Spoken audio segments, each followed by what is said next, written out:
Hello everyone, welcome to news for competition now. जो mock test 2 है उसमें 1 से 25 तक प्रश्न को हम लोग कर चुके हैं। अब यहाँ हम लोग 25 से आगे के प्रश्न को इस टेस्ट सेट मॉक टेस्ट 2 के पार्ट 2 में करने वाले हैं। ठीक है, 26 से यहाँ प्रश्न देख लीजिए। वेरी वेरी इंपॉर्टेंट क्वेश्चन है, निम्नलिखित कॉलेज में सर्वप्रथम किसकी स्थापना हुई थी? इनमें से सबसे पहले किस कॉलेज की स्थापना की गई, ये क्वेश्चन पूछा जा रहा है जस्ट यहाँ पर। तो इसका राइट आंसर ए हो जाएगा हिंदू कॉलेज कलकत्ता। इसकी स्थापना सबसे पहले की गई, हिंदू कॉलेज कलकत्ता। बात करें हिंदू कॉलेज कलकत्ता, तो इसकी स्थापना राजा राममोहन राय के सहयोग से और डेविड हेयर के सहयोग से 1817 में। तो इसकी स्थापना की गई 1817 में हिंदू कॉलेज की स्थापना। जबकि दिल्ली कॉलेज, इसकी स्थापना की गई 1824 में। इसकी स्थापना की गई 1824 में। उसके बाद है मेयो कॉलेज की स्थापना 1875 में की गई। इसकी स्थापना 1875 में की गई। और ये जो लिखा है मुस्लिम एंग्लो ओरिएंटल कॉलेज, इसकी स्थापना भी 1875 में की गई। तो प्रश्न अगर आ जाए हिंदू कॉलेज या भारत का सबसे पुराना और प्रसिद्ध महाविद्यालय, तो हिंदू कॉलेज कलकत्ता 1817 में। नेक्स्ट क्वेश्चन है, नीचे दिए गए व्यक्तियों को इसमें दिया हुआ है राष्ट्रीय कांग्रेस के जो अध्यक्ष हुए थे, इन्हें कालक्रम के अनुसार सजाना है, कौन पहले इस तरह से करके।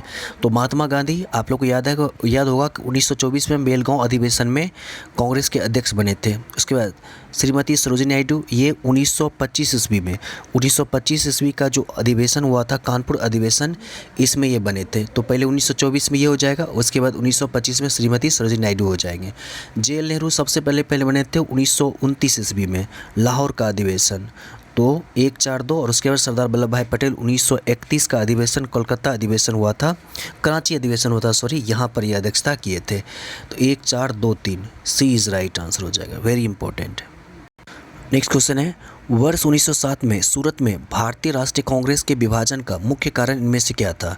ऑप्शन को आप ध्यान से पढ़िए, ऐसे राइट आंसर भी है।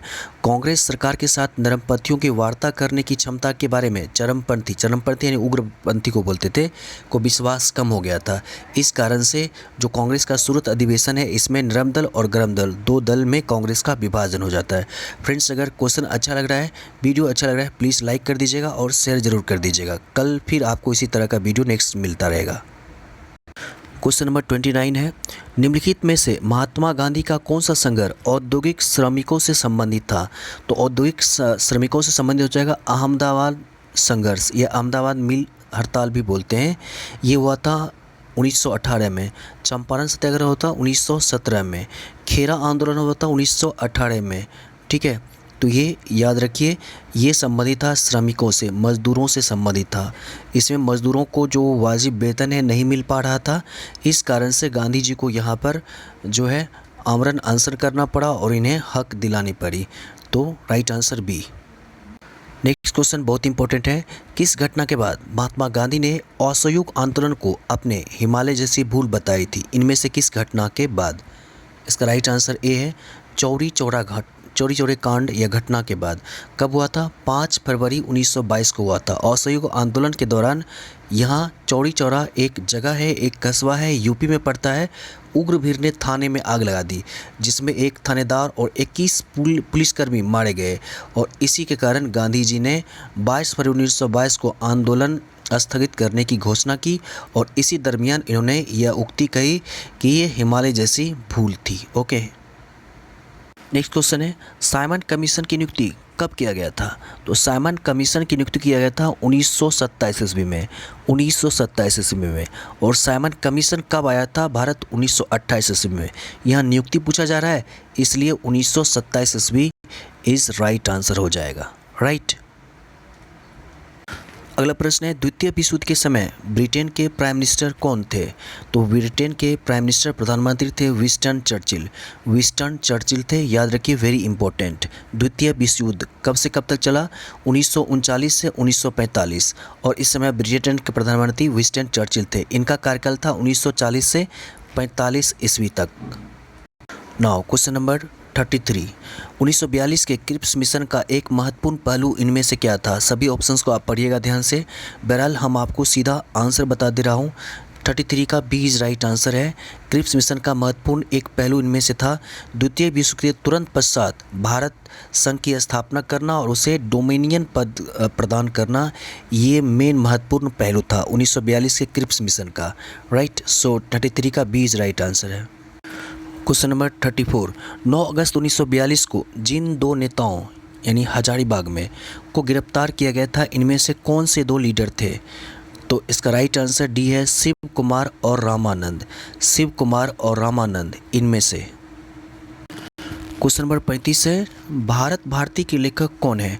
भारत भारती के लेखक हैं हिंदी के प्रसिद्ध कवि लेखक मैथिली शरण गुप्त। इन्हें जाना जाता है एक अन्य नाम से साहित्य जगत में, वो है दद्दा। मैथिली शरण गुप्त को साहित्य जगत में दद्दा के नाम से भी जाना जाता है। इसके अलावा एक इनकी फेमस रचना है, यह है साकेत। कई बार एग्जाम में पूछा हुआ है कि साकेत किसकी रचना है? तो मैथिली शरण गुप्त का। अगला क्वेश्चन है, निम्नलिखित में से किस पहाड़ी पर चाय बागान नहीं है? तो इसका राइट आंसर डी है, गिरनार। गिरनार पहाड़ी पर चाय बागान नहीं है। गिरनार पहाड़ी जो है यह स्थित है, आपको मिलेगा गुजरात के जूनागढ़ में, और यह हिंदू और जैन धर्मावलंबियों का प्रमुख धार्मिक स्थल माना जाता है। जैन धर्म के 22वें तीर्थंकर हुए, इनका नाम है नेमिनाथ। ऐसा माना जाता है कि इनका जो निर्वाण है, इनकी जो मृत्यु है, इसी पहाड़ी पर हुई है, गिरनार पहाड़ी पर हुई है। नेक्स्ट क्वेश्चन, निम्नलिखित भारतीय द्वीपों में कौन सा द्वीप भारत एवं श्रीलंका के मध्य है? भारत एवं श्रीलंका के मध्य है रामेश्वरम द्वीप। रामेश्वरम द्वीप भारत और श्रीलंका के मध्य स्थित द्वीप है। हालांकि एलिफेंटा द्वीप भी आपको मिलेगा इसी के आसपास, लेकिन यहाँ पर कह रहा है कि कौन सा है, तो ये हो जाएगा रामेश्वरम। यहीं से आगे की ओर एक छोर निकलती है, दक्षिणतम छोर, जिसे धनुषकोटी या राम सेतु के नाम से जाना जाता है, जो श्रीलंका के मन्नार द्वीप से जाकर जोड़ती है। तो रामेश्वरम सी इज राइट आंसर। क्वेश्चन है, बिहार के निम्न प्रशासनिक विभागीय जोड़ों में किस जोड़े के मध्य गंगा नदी नहीं बहती है? नहीं कहा जा रहा है, तो ये राइट आंसर डी हो जाएगा। कोसी और मगध के बीच गंगा नदी नहीं बहती है। बाकी दरभंगा, मुंगेर, पूर्णिया, भागलपुर ये सभी प्रमंडल है, तिरहुत, सारण, इन सबों के बीच गंगा नदी बहती है। इस जोड़ी के बीच गंगा नदी नहीं बहती है। ओके।